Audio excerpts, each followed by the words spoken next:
दोस्तों, मैं ऐसे जंगल की कहानी आपको बताने जा रहा हूं जहां कुत्ता गधे की पहचान करा कर दे रहा है। मतलब कौन गधा कौन कुत्ता, ये मैं आपको विस्तार से नहीं बताऊंगा, लेकिन बस यही बताऊंगा कि एक कुत्ता, वो भी विदेशी नस्ल का कुत्ता, गधे की पहचान करा कर देता है। उसी जंगल की कहानी मैं आपको बता रहा हूं। चलो, कहानी में एक ऐसा जंगल जो जिसे हम मूर्खों का नंदनवन तो कहाँ कह सकते हैं, वैसे मूर्खों के नंदनवन में कुत्ता गधे की पहचान करा कर देता है। मैं आपको एक इंटरव्यू दिखा रहा हूँ। उस इंटरव्यू में एक लड़की है जो जर्मन शेफर्ड को कुछ सवाल पूछती है। वो कहती है कि मोदी के अलावा कौन बनेगा पीएम भारत का? कोई और ऑप्शन भी तो नहीं है। जरा वो लड़की की बात सुन लीजिए। बट मोदी नहीं तो और कोई तो है ही नहीं हम्म। ऑप्शन। उसको कैसे बोल, उसको तो क्या मैं यही बोलते कहता था कि इतनी बुरी हालत कोई भी और सरकार नहीं कर रही है। कोई भी बेटर है, मोदी से अच्छा एक गधा बेटर है, एक एक्चुअल डोंकी, क्योंकि वो कुछ नहीं करेगा वहां पे बैठ के, और कुछ ना करना इस तरीके से देश को डिस्ट्रॉय करने से बेटर है। अब इसमें जर्मन शेफर्ड को वो लड़की बोल रही है कि कोई और ऑप्शन भी तो नहीं दिख रहा है, मोदी तो बनेंगे पीएम, दूसरा कौन कहां बन सकता है? फिर ये व्यक्ति उसकी पहचान करा कर दे रहा है जिसकी इसे दिली ख्वाहिश है कि वो पीएम बने। पहले मैं आपको वो वाक्य नहीं दिखाऊंगा कि वो किसे पंतप्रधान बनाना चाहता है, लेकिन इनके मन में क्या है ये आपको जरूर बताऊंगा। उसके बाद सुन लेते हैं। ये जो जर्मन शेफर्ड है वो हमेशा ये कोशिश में है कि भारत में बीजेपी खत्म हो जाए। इसकी कोशिश ये है कि भारत की संस्कृति की बदनामी हो जाए। इसकी कोशिश ये है कि सोरोस मालिक के ऊपर पलने वाले ही इस देश में राज करे।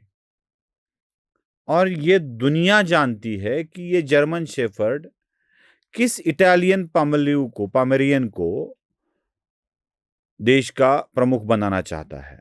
ये सबको पता है, ये कोई किस्सा अब छुपा नहीं रहा है। ये ध्रुव राठी के मन में, अब नाम ले रहा हूं सीधे सीधे, राहुल गांधी को प्रधानमंत्री बनाना है और वो राहुल गांधी को प्रधानमंत्री बनना देखना चाहते हैं। ये सारी दुनिया को पता है। तो सीधे सीधे बोल दो ना भैया कि मोदी की जगह राहुल गांधी भी प्रधानमंत्री बन जाए तो कोई दिक्कत नहीं है, कोई दिक्कत नहीं है। लेकिन ये राहुल गांधी की पहचान कराकर दिखाने की कोशिश करते हैं कि कौन बनेगा प्रधानमंत्री। सुन लीजिए। बुरी हालत कोई भी और सरकार नहीं कर रही है। कोई भी बेटर है, मोदी से अच्छा एक गधा बेटर है, मोदी से अच्छा एक गधा बेटर है, मोदी से अच्छा एक गधा बेटर है, एक एक्चुअल डोंकी, क्योंकि वो कुछ नहीं करेगा वहां पे बैठ के, और कुछ ना करना इस तरीके से देश को डिस्ट्रॉय करने से बेटर है। सुना? मोदी की जगह तो कोई भी गधा भी प्रधानमंत्री बन सकता है, उसे कुछ भी तो नहीं करना है। अरे भाई, बड़ा कर रहे हो, इज्जत निकाल रहे हो। आपको पता है जब इस देश के प्रधानमंत्री देवगौड़ा बने थे, अब ये बात कितनी सही कितनी झूठ पता नहीं, लेकिन स्वर्गीय प्रमोद महाजन इसके बारे में एक कहानी बताया करते थे। जनता दल सबसे बड़ी पार्टी के रूप में उभर आया, जनता दल को समर्थन भी मिल गया। अब ये समर्थन जुटाने के बाद जनता दल के संसदीय दल की बैठक शुरू हो गई। हर एक को लगने लगा कि मैं प्रधानमंत्री बनूंगा, क्योंकि वीपी सिंह प्रधानमंत्री बने थे, उसके बाद चंद्रशेखर प्रधानमंत्री बने थे। तो हर किसी को लगने लगा था कि शायद मैं भी प्रधानमंत्री बन पाऊंगा। लालू प्रसाद यादव कहने लगे कि मुझे बना दो, मुलायम सिंह यादव कहने लगे कि मुझे बना दो। बहुत बड़ा विवाद हुआ और उस विवाद के बाद इस विवाद को निपटाने के लिए फिर लालू प्रसाद ही खड़े हो गए। ये प्रमोद जी बताते थे। और उन्होंने कहा कि अरे काहे को झगड़ रहे हो, बना दो कोई भी गधा घोड़ा। जैसे ही गधा घोड़ा शब्द सुना, सोए हुए देवगौड़ा को लगा कि शायद ये मेरा नाम ले रहे हैं, और नींद से उठकर उन्हें झट से सबको नमस्ते कर दिया, तालियां बज गई। लोगों को लग गया कि देवगौड़ा नेता का चयन हो चुका है। देवगौड़ा पे तो किसी को आपत्ति नहीं थी, बस कोई नाम नहीं ले रहा था। बन गए देवगौड़ा प्रधानमंत्री, ये प्रमोद जी कहते थे। किसी भी गधे घोड़े को बना दो, ऐसा कहा, और बन गए देवगौड़ा।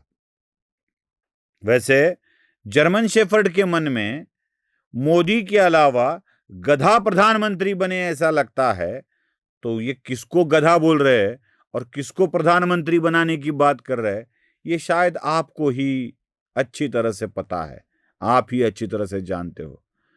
इज्जत देने के बहाने इज्जत निकालना इसे कहते हैं, और यही बात हो रही है।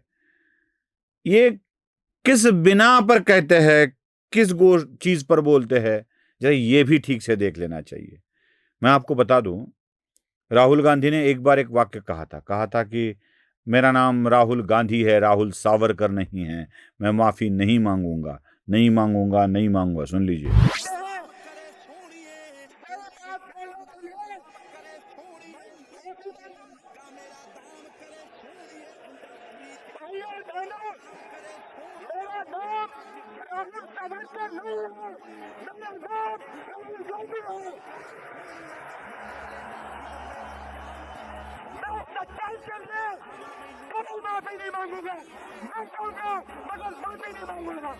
और कुछ ही दिन बाद संसद में sorry sorry sorry sorry sorry बोल गए। देख लीजिए, सॉरी सॉरी सॉरी सॉरी।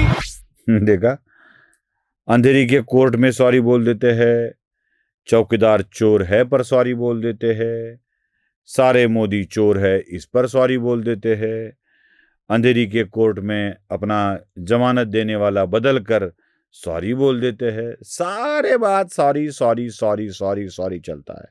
ये माफी वीर है, और ऐसे करने वाले ही सच्चे माफी वीर होते हैं, वैशाख नंदन होते हैं। अब वैशाख नंदन किसे कहते हैं, जरा वोकैबुलरी को ढूंढ के रखिएगा। ऐसे वैशाख नंदन को जर्मन शेफर्ड पीएम बनाना चाहता है। नमस्ते। स्वधर्म जागृतीचा विधायक पुरुष